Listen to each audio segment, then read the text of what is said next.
আমাদের এই কলকাতা শহরে বিশেষ করে উত্তর কলকাতায় কতগুলো যে অভিজাত সম্ভ্রান্ত ও বনেদি পরিবারের বাড়ি আছে তা বোধহয় গুণে শেষ করা যাবে না।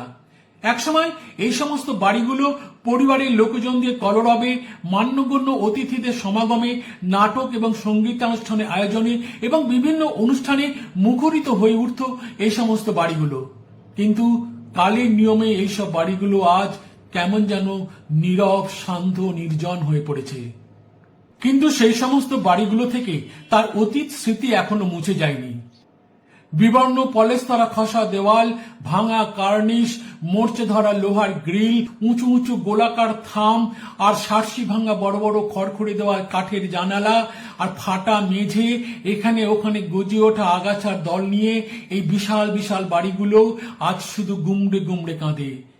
এই বাড়িগুলো কিন্তু ইতিহাসের গল্পও বলে, তবে সেই ইতিহাসের গল্প শুনতে গেলে এই বাড়ির দেয়ালে কান পাততে হবে, শুনতে হবে তার অব্যক্ত যন্ত্রণার কথা, তার দুঃখের কথা, তার কষ্টের কথা, তার আনন্দের কথা।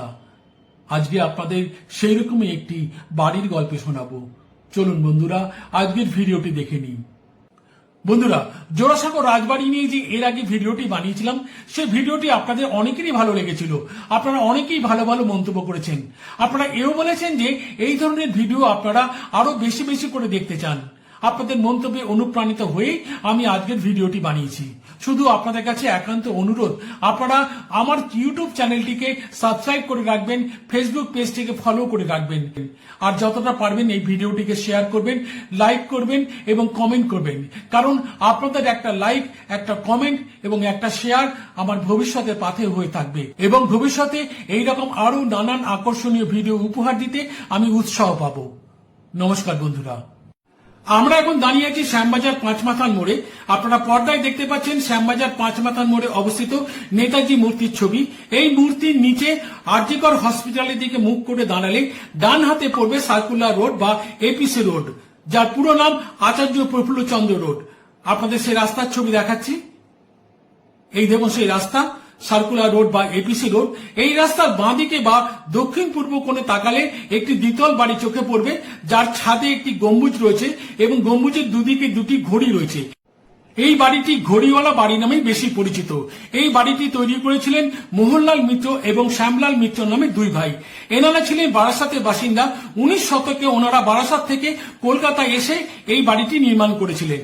আজকের ভিডিওতে শোনাবো এই বাড়ির ইতিহাস বা কাহিনী। এই দুই ভাই ছিলেন জমিদার।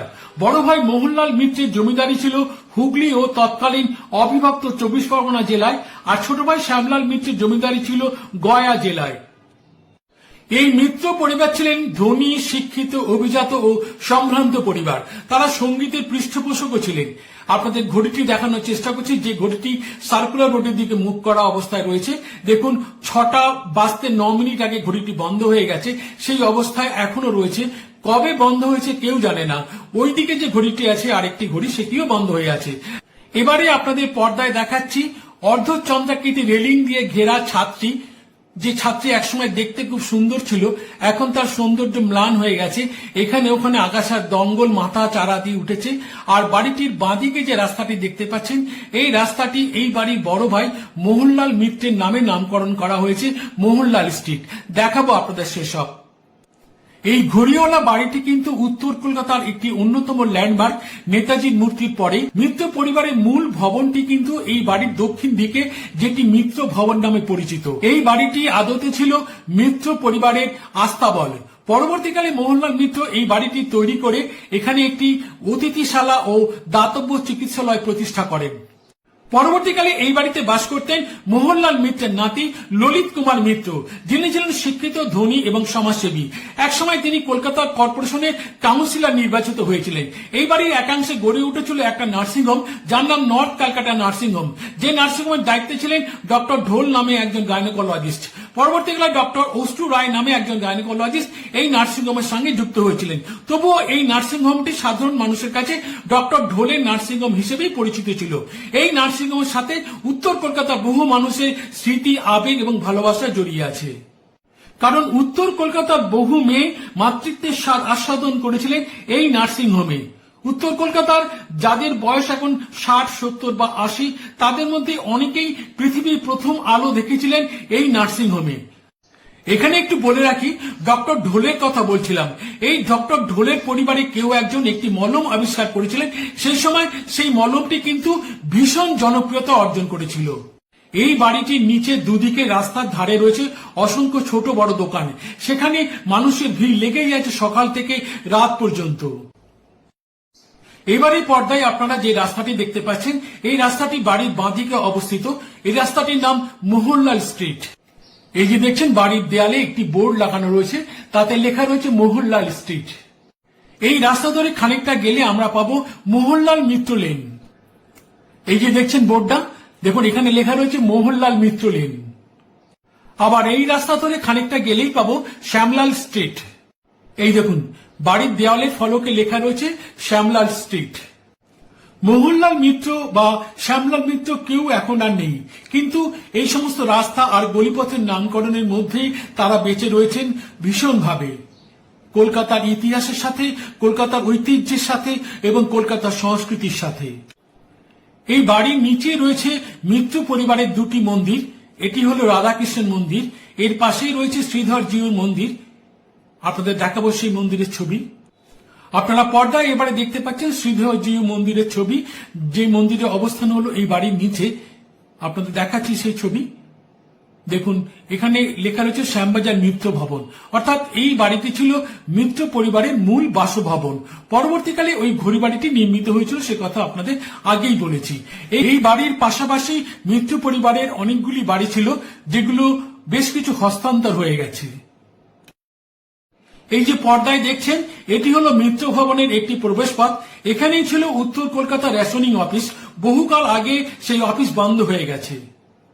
এই ঘড়িওয়ালা বাড়ির পাশেই আছে মিত্র ভবন, যেটি আদতে মিত্র পরিবারের মূল বাসভবন, যে কথা আপনাদের আগেই বলেছি এবং মন্দিরের ছবি দেখাতে গিয়ে সেই ছবি আপনাদের দেখিয়েছি।